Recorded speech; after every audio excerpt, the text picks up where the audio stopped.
The earthquake also heavily impacted northwest Syria, a region where 4.1 million people depend on humanitarian assistance today.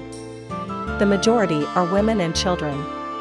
At this time, Syrian communities are simultaneously hit with an ongoing cholera outbreak and harsh winter events, including heavy rain and snow over the weekend. The humanitarian response is largely overstretched, with a funding gap of 48% identified for the last quarter of 2022. $371.1 is required out of $802.1 million. The UN and partners are monitoring the situation on the ground amidst information flow constraints due to chronic telecommunication disruptions and power shortages. Infrastructural damages are difficult to assess at this time, and roads have been reportedly blocked in both Turkey and northwest Syria. Şu ana kadarki tespitlere göre 912 vatandaşımız hayatını kaybetmiş. 5385 vatandaşımız yaralanmıştır. Enkaz altından kurtarılan sürdüğü için ölü ve yaralı rakamının nereye kadar yükseleceğini bilemiyoruz.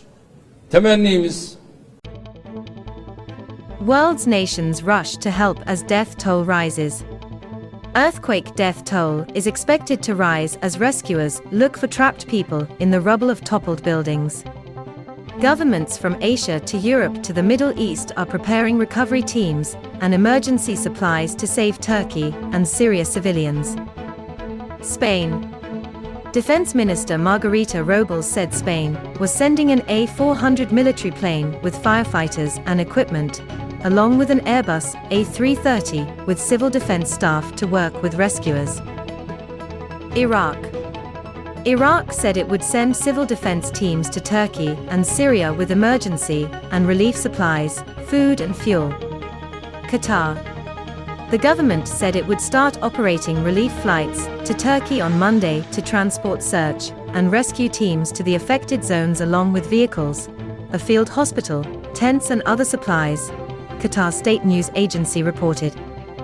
WHO Chief Tedros said its network of emergency medical teams has been activated to provide essential health care for the injured and most vulnerable affected by the earthquake. India.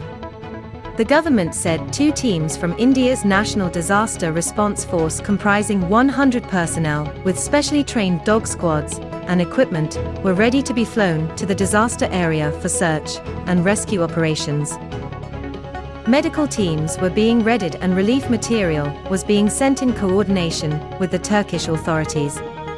Russia's Emergencies Ministry said 2 Illinois 76 aircraft with 100 rescuers were ready to fly out to Turkey if required. President Vladimir Putin sent messages to Turkey and to Syria, where Russian troops have been supporting the Syrian military, expressing condolences to the presidents of both nations and offering support. The Italian Roman Catholic Church allocated €500,000, $537,800 for emergency aid. Germany could provide camps with emergency shelters and water treatment units and preparing relief supplies with emergency generators, tents and blankets to Turkey. Poland will send rescue group Husa consisting of 76 firemen and 8 rescue dogs, Interior and Administration Minister Mariusz Kominski said.